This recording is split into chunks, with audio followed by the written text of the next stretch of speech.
사랑합니다. 충영가족들의 섬김 찬양을 받으신 우리 주님께서 오늘 말씀을 통해서 예배의 남은 부분을 통해서 우리에게 더 깊게 더 능력 있게 다가와 주실 것을 확신합니다. 우리 주 예수 그리스도의 아버지이신 하나님은 힘이 얼마나 강하실까요? 헤아려 보신 적이 있으십니까?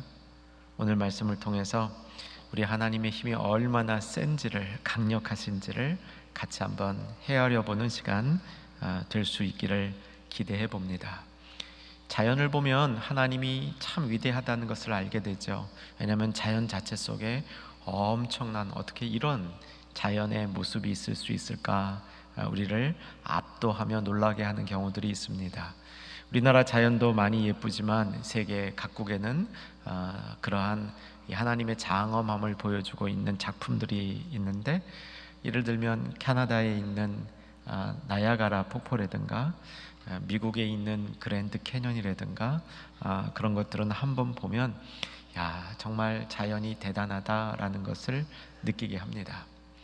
인간이 만든 문명도 우리를 압도하기는 마찬가지인 것 같습니다.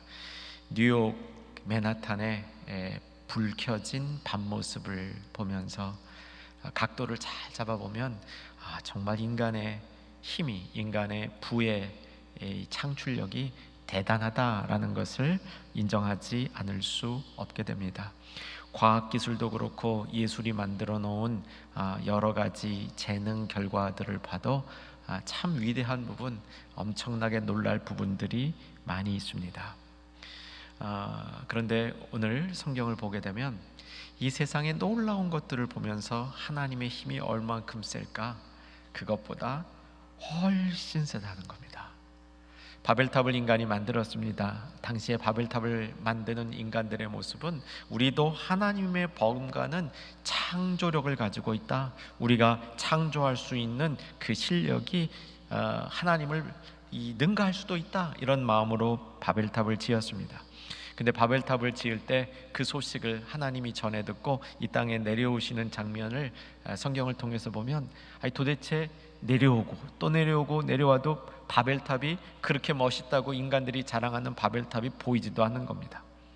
그래서 이 지구까지 다 내려와 보니까 이제 저기 조그만 거 하나 보이던 게 바벨탑이었다, 이런 느낌을 성경이 우리에게 제공하는 것을 보면 분명히 하나님의 크심, 하나님의 강력함은 인간이 눈으로 보고 판단할 수 있는 것, 그것보다 훨씬 크다는 것이죠. 오늘 본문은 아니지만 본문 바로 밖에 있는 말씀을 통해서 이러한 하나님의 강력함을 먼저 한번 우리가 읽고 오늘 본문으로 들어오도록 하겠습니다. 21절과 22절, 21절과 22절, 에베소서 1장 21절, 22절, 21절 여러분 읽어주시기 바랍니다. 모든 통치와 권세와 능력과 주권과 이 세상뿐 아니라 오는 세상에 일컫는 모든 이름 위에 뛰어나게 하시고, 하나님, 그 예수님을 하나님의 능력으로 이렇게 모든 권세, 모든 주권, 통치, 이 능력 위에 예수님을 뛰어나게 하셨다는 것이죠. 21절, 22절 제가 읽습니다. 또 만물을 그 발 아래 복종하게 하시고 만물 위에 세우셨다. 하나님의 능력은 인간이 생각할 수 있는 것 가지고는 도저히 가늠할 수가 없다고 이야기해 주는 겁니다. 오늘 본문은 주제가 기도입니다. 지난 두 번의 말씀을 통해서 하나님을 송축하라, 찬송하라, 우리가 그 말씀을 나눴습니다. 신령한 복을 하나님이 주셨는데 그 신령한 복을 두 가지로 요약을 했습니다. 하나는 자녀들이 되는 것, 또 하나는 기업이 되는 거였습니다. 특별히 기업은 성령의 인치심을 받아 보증으로 확실하게 기업이 될 수 있도록 해주셨다. 그래서 그게 신령한 복이다 라고 말씀을 나누었습니다. 신령한 복을 선포한 사도 바울은 오늘 본문에서 기도에 대해서 가르쳐 주고 있습니다. 왜일까요? 왜 신령한 복을 받은 사람들이 기도해야 되는 겁니까?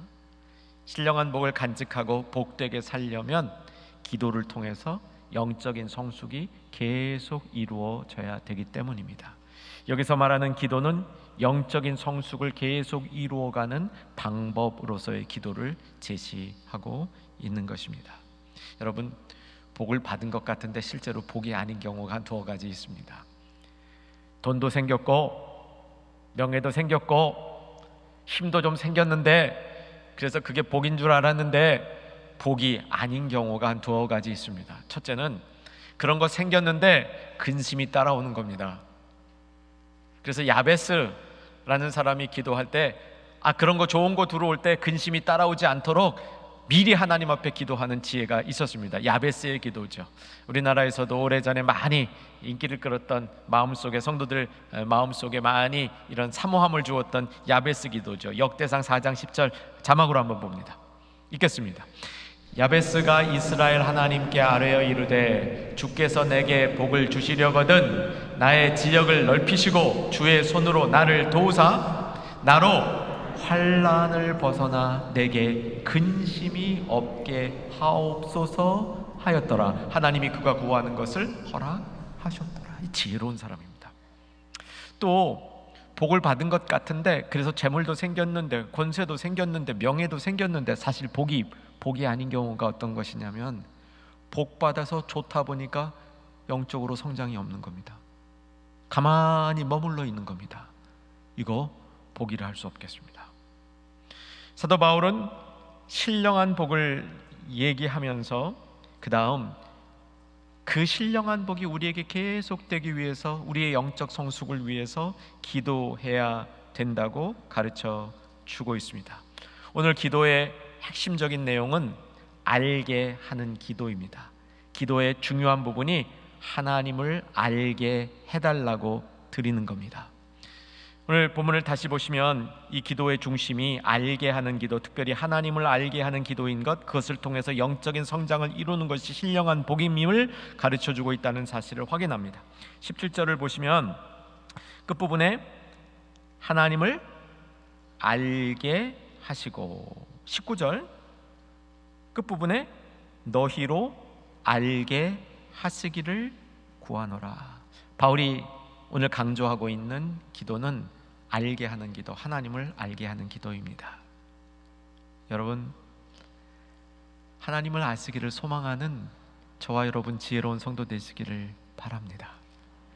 하나님이 우리를 잘 알고 계십니까? 아닙니까? 하나님이 나를 잘 알고 계실까요? 그렇지 않을까요? 잘 알고 계시죠. 얼마나 잘 알고 계시냐면 마태복음 10장 30절을 보면 너희의 있는 머리털까지 다 셌다 라고 말씀하십니다.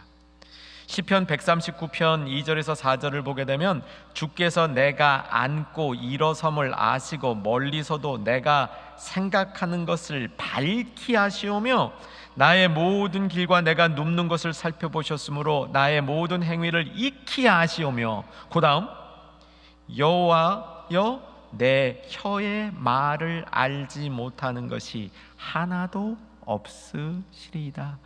굉장히 자세히 한다는 겁니다. 자, 그러면 또 한번 질문해 보십시다. 하나님은 우리를 그렇게 자세히 아시는데 나는 하나님을 얼마나 알고 있습니까? 바울은 하나님을 힘써 아는 기도를 드릴 수 있어야 된다 라고 오늘 교훈하는 겁니다. 그런데 바울의 기도가 굉장히 성숙합니다.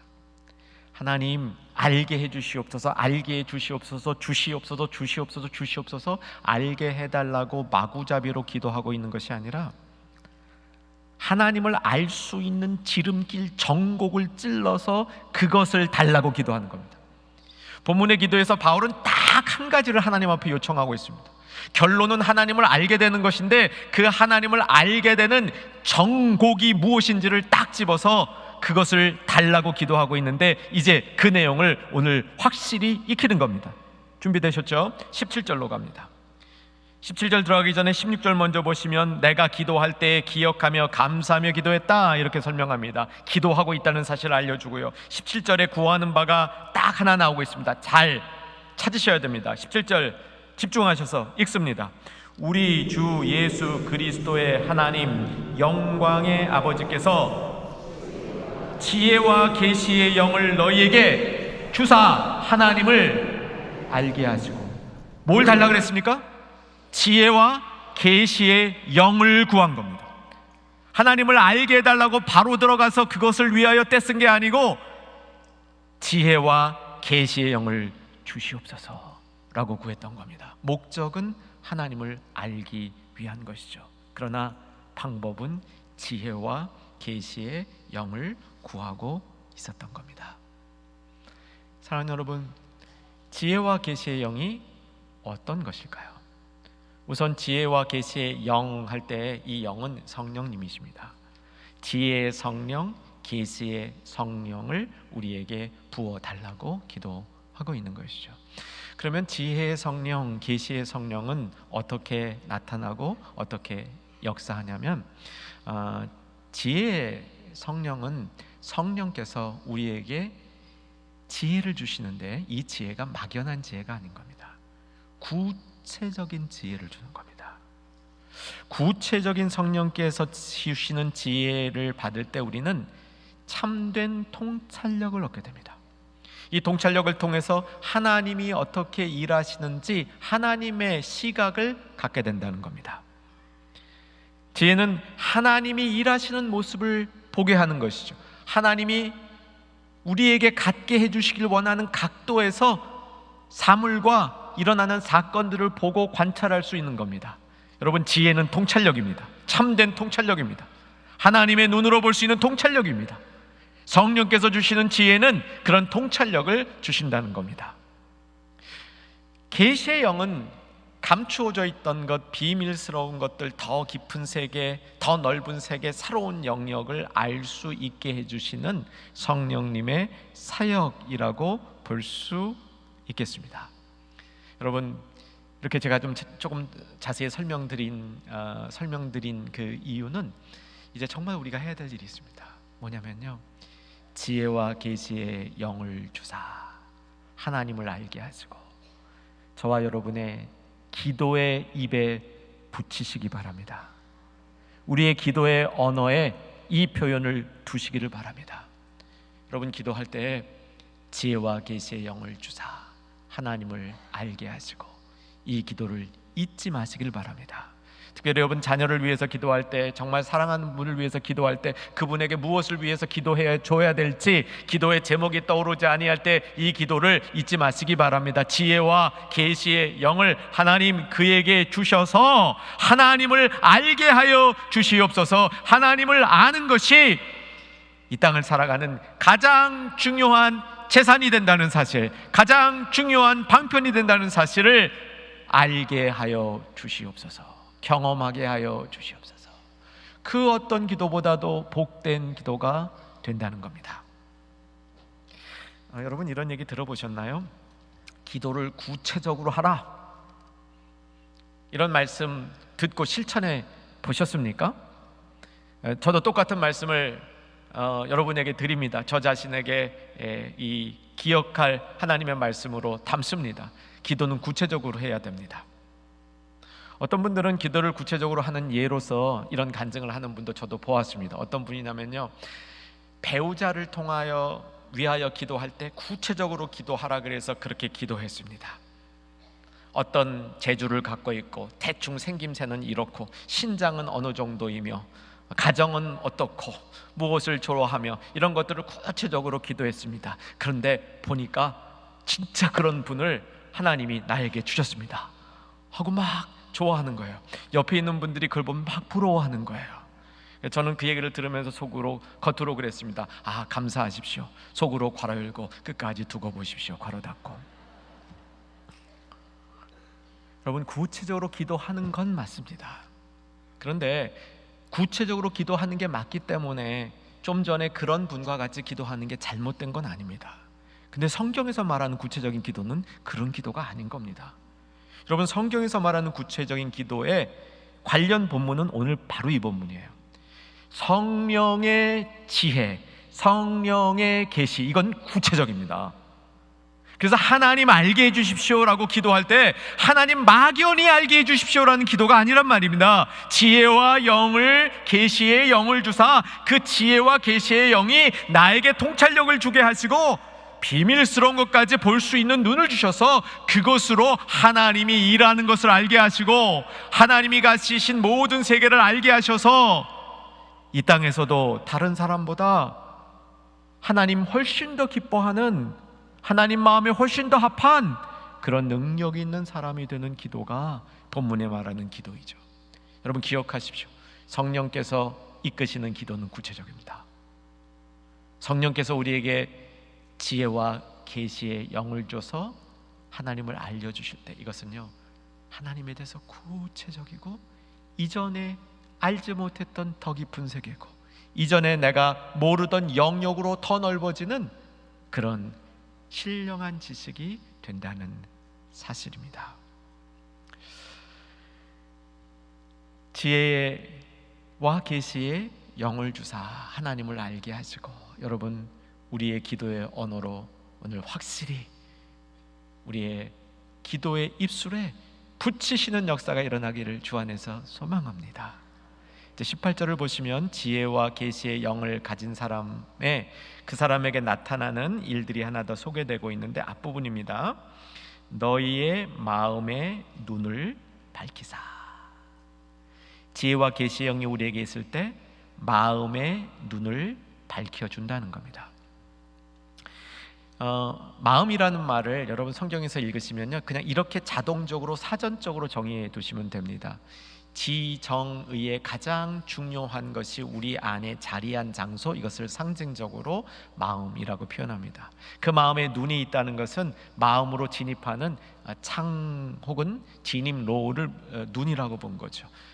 눈이 밝으면 속이 밝아지고요, 눈이 어두우면 우리의 마음이 어두워진다. 이런 기본적인 가르침입니다.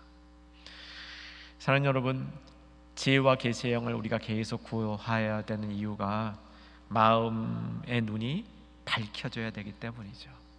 마음의 눈이 밝혀진 한 가지 사건이 성경에 보면 엠마오 길에 있었던 두 제자 가운데 나타났습니다. 엠마오 길로 두 제자가 가고 있었죠. 예수님이 십자가에 달리시고 나니까 돌아가시니까 참 낙담이 됐습니다. 따르던 스승께서 십자가 처형당하는 것을 보고 우리가 따르는 길이 헛길이구나, 이렇게 마음속에 낙심하면서 엠마오로 돌아가던 두 제자에게 동행이 하나 붙었습니다. 부활하신 예수님인데 이 제자들이 알아보지 못했던 거죠. 동행하시는 분이 계속 성경 얘기를 해주는데 마음이 막 뜨거웠습니다. 그래도 그게 무슨 의미인지 알지 못했습니다. 목적지에 도착해서 밤은 깊었고 동행하는 예수님이 더 멀리 가려는 그 의도가 있으심을 아시고 일단 들어오세요, 식사하시고 여기 머무십시오, 이렇게 요청을 하죠. 예수님과 함께 식사를 하는데 예수님께서 떡을 가져다가 그 떡을 떼시죠. 이게 성찬이잖아요. 성찬에서 떡을 떼는 게 뭡니까? 예수님이 죽으심, 자기를 내어주심. 그 순간에 눈이 번쩍 뜨인 겁니다. 이게 마음의 눈이 밝아지다와 동일한 사건이라고 보실 수가 있는 겁니다. 물론 어휘는 다른 어휘가 쓰이고 있습니다. 엠마오길의 제자들이 눈을 떴던 때 그 뜨다는 말은 눈이 열리는 겁니다. 감겼던 눈이 뜨이면서 어두웠던 세계가 열리는, 오픈, 활짝 열리는 것을 의미합니다. 오늘 본문에서 마음의 눈이 밝혀지는 것은 빛이 비추어주는 겁니다. 여러분, 우리 안에 성령께서 역사하실 때 계시와 지혜와 계시의 영이 우리 안에서 작동하실 때 밝혀지는 겁니다. 그 밝혀지는 현상을 예수님의 죽으심, 예수님이 역사하시면 눈이 활짝 뜨 있는 것으로 보여주고 있는 겁니다. 이때 깨닫는 겁니다. 마음이 뜨거워지는 겁니다. 마음의 역사가 일어나는 거죠. 그래서 마음의 눈이 밝아진다는 겁니다. 여러분, 이 눈이 밝아지면요, 새로운 시력을 얻습니다. 새로운 시각도 얻습니다. 새로운 시선도 생깁니다. 이 새로운 시력이 생기면 안 보이던 게 막 보이는 겁니다. 새로운 시각이 생기면요, 똑같은 것도 각도가 달리 보이는 겁니다. 여태까지 보지 못하던 부분들을 보게 되는 거죠. 새로운 시선이 생기면 새로운 관심이 생기는 겁니다. 마음의 눈이 밝아지고 마음의 눈이 떠지는 역사가 지혜와 계시의 영을 하나님께서 우리에게 주실 때 일어나는 축복입니다. 다시 한번 권합니다. 여러분, 이 기도를 우리의 입에 달고 사십시다.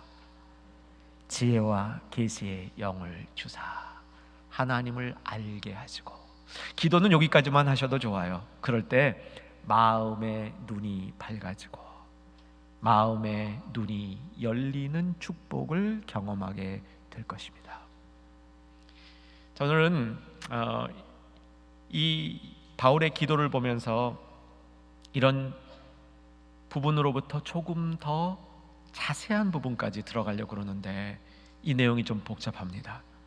이제부터 같이 잘 이 말씀 세계 속으로 신발끈 단단히 동여 매고 들어가셔야 됩니다. 바울은 알기를 기도했습니다. 그 알기를 기도하는데 이 안다는 게 보통 일이 아니거든요. 그래서 그 알기 위해서 지혜와 계시의 영을 달라고 얘기하고 그걸 통해서 하나님을 알기를 구했는데, 지혜와 계시의 영을 통해서 정말 알아야 될 하나님이 어떤 분인가 세 가지로 본문이 요약하고 있습니다. 근데 그 내용이 조금 복잡하고 심오합니다. 저랑 같이 안 들어가시면 잊어버릴 수 있습니다. 펜 가지신 분들 이제 쓰실 준비, 성경에다 밑줄 그실 준비하시고 따라오십시오. 18절과 19절에 정말 알아야 될 대상을 바울이 세 가지로 요약해 주고 있는데, 18절 부르심의 소망 첫 번째입니다. 두 번째 기업의 영광의 풍성함, 세 번째 19절 두 번째 단으로 가셔서 능력의 지극히 크심, 세 가지입니다. 자, 다시 한번 정리합니다. 부르심의 소망을 알게 하시고, 기업의 영광의 풍성함을 알게 하시고, 능력의 지극히 크심을 알게 하시고. 이게 바울이 강조하고 있는 알아야 될 세 부분입니다. 좀 어렵죠. 저는 여러분들이 이 세 가지를 예배 끝나고 대부분 다 기억하실 수 있으리라 그런 꿈을 꾸기는 하지만 꿈입니다. 성령께서 역사하시면 물론 특별한 분들은 분명히 이것을 오래도록 기억하실 것입니다. 그러나 이 내용을 그러기 때문에 단어 하나하나의 개념을 설명하지 않고 좀 큰 그림으로 여러분에게 그려드리려고 해요. 자, 부르심의 소망, 기업의 풍성함, 능력의 크심, 더 골자만 뽑았습니다. 이 중에 앞에 있는, 뒤에 있는 것들만 먼저, 뒤에 있는 명사들만 쭉 보십시오. 소망, 풍성함, 크심, 이 세 가지 명사가 핵심이 되는 겁니다. 소망을 알게 하시고, 풍성함을 알게 하시고, 그 크심을 알게 하시고. 뭘 얘기하고 있냐면요, 긍정적이며 힘이 나는 단어들입니다. 여러분, 지혜와 계시의 영이 우리에게 임하여서 하나님을 알게 되면 긍정적이 돼요. 힘이 나요.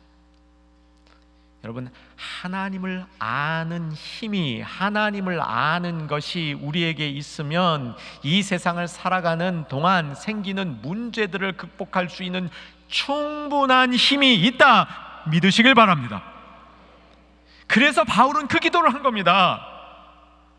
지혜와 계시의 영이 있으면 하나님을 알게 되고, 하나님을 알면 이제 조금 있다가 그 좀 더 깊은 메시지를 여러분이 들으실 테인데, 하나님을 알면 이 세상을 능히 이길 수 있는 힘이 거기에 있다라고 가르쳐주고 있는 거예요.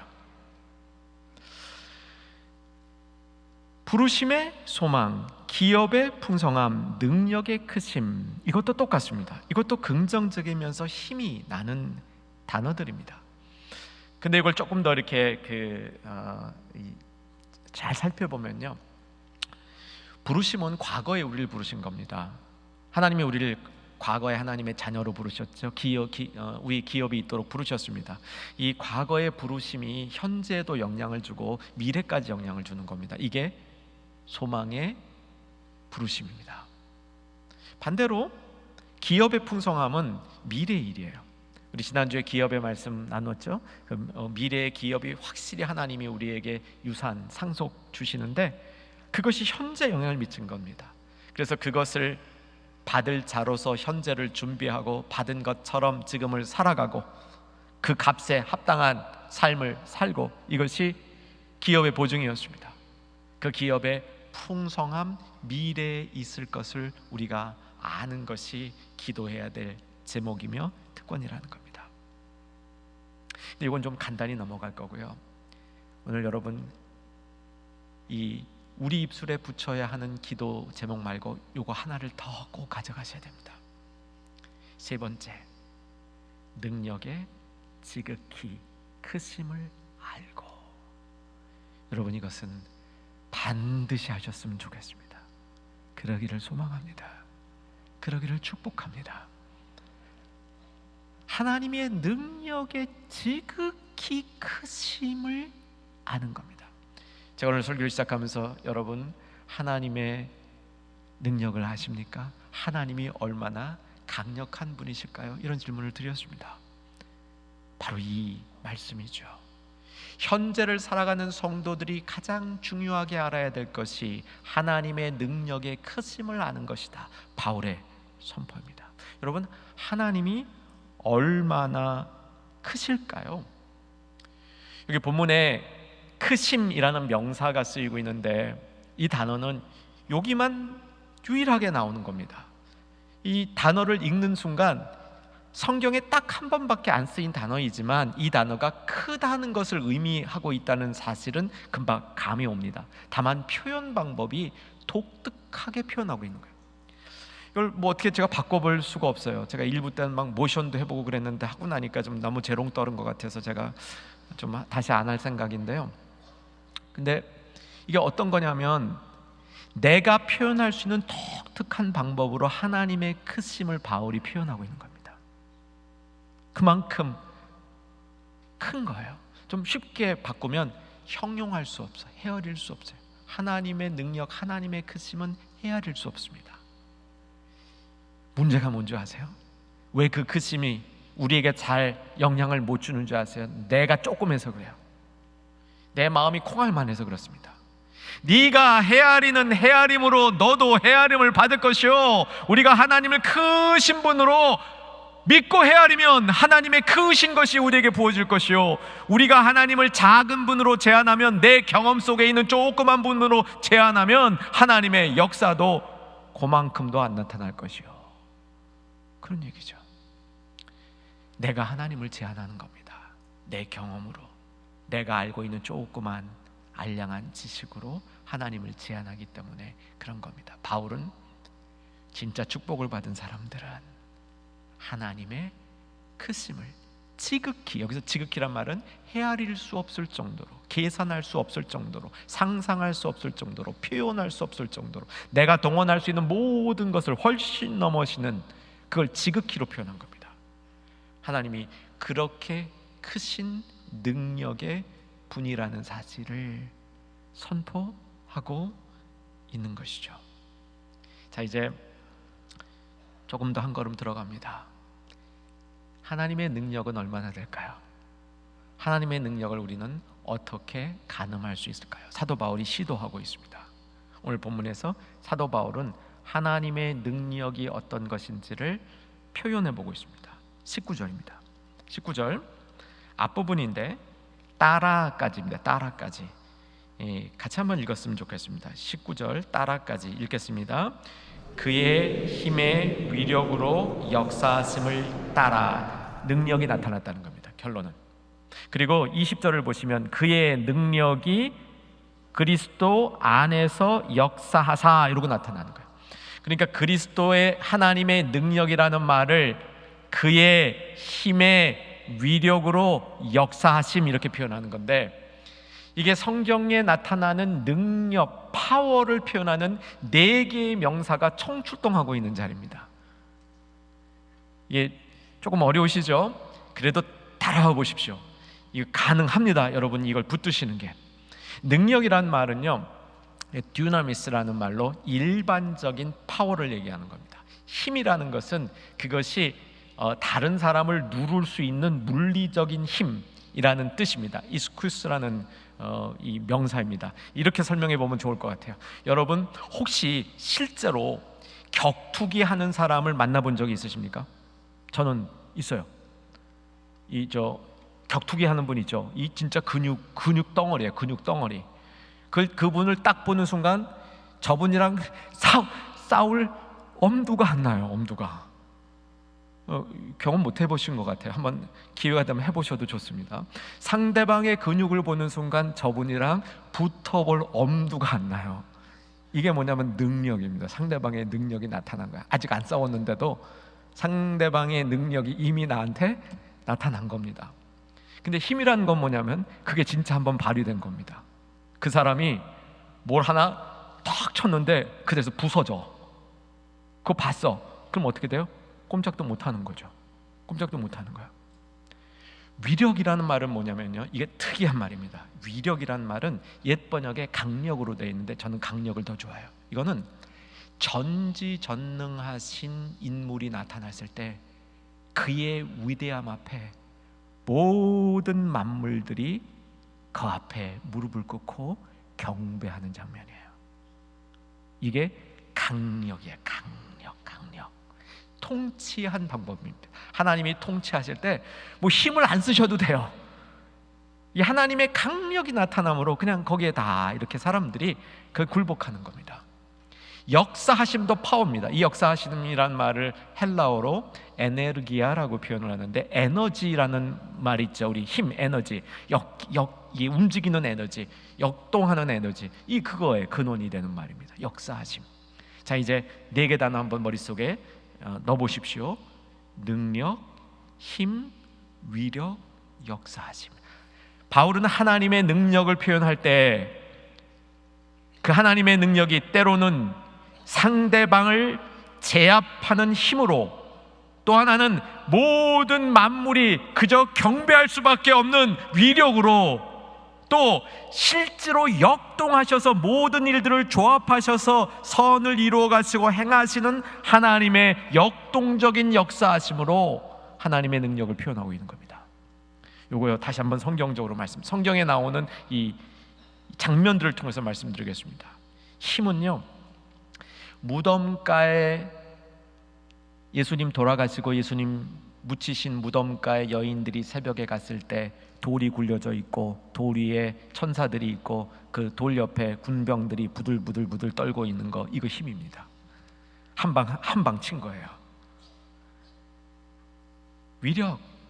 베들레헴 들판에 예수님 탄생하시는 소식이 있었던 그 밤에 천군 천사 나타나고 하늘의 소리가 있고 목자들이 그걸 경배하고, 이게 위력입니다. 하나님의 위력이 나타나는 거예요. 역사하심, 역동하심, 이거는요, 그 오순절에 성령께서 들어오시면 요란한 일 벌어지는 거죠. 요란한 일. 그게 역사하심으로 보시면 됩니다. 자, 요약하면 바울은 하나님의 능력의 지극히 크심을 여러 가지 방법으로 설명하고 있는 겁니다. 그렇게 크시다, 그렇게 위대하시다, 그렇게 강력하시다, 그렇게 선포하고 있는 겁니다. 그리고 20절에 가서 그 능력이 그리스도 안에서 작동하셔서, 역사하셔서, 작동하셔서, 따라오고 계시죠? 2가지가 일어났는데, 첫째, 죽은 자 가운데서 예수를 일으키시고, 이거 힘이에요.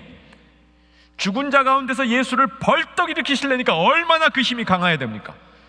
여기서 죽은 자라는 건 인간이 지은 모든 죄인데 그 죄의 눌림을 뚫고 예수를 일으키시는 그 힘이 얼마나 강력한 힘입니까? 그 힘으로.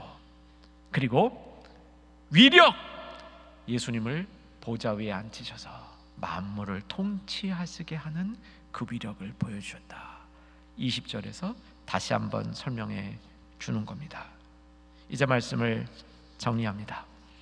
사랑하는 여러분, 하나님을 알게 힘쓰는 우리 모두 되기를 주 안에서 소망합니다. 하나님을 힘써 알기 위해서 우리가 기도를 통하여 하나님을 아는 지혜, 오늘 말씀을 통해서 확실히 배우기를 바랍니다. 우리의 기도 가운데 달고 있어야 될 하나님의 교훈 있었습니다. 지혜와 계시의 영을 주사 하나님을 알게 하시고, 무엇을 구체적으로 알 겁니까? 과거의 부르심의 소망, 미래 기업의 영광의 풍성함, 현재 그 하나님의 능력이 지극히 크심, 이 현재는 확실히 붙들자고 말씀드렸습니다. 여러분, 하나님의 능력의 크심을 붙드십시오. 기도 가운데 하나님을 알므로, 이것이 신령한 복을 우리 삶으로 가져오는 비결인 줄로 믿으시기 바랍니다. 기도하겠습니다. 살아계신 아버지 하나님, 우리의 기도가 하나님을 아는 놀라운 축복으로 바뀌게 하여 주시옵소서. 지혜와 계시의 영을 주시옵소서. 예수님 이름으로 기도하옵나이다. 아멘.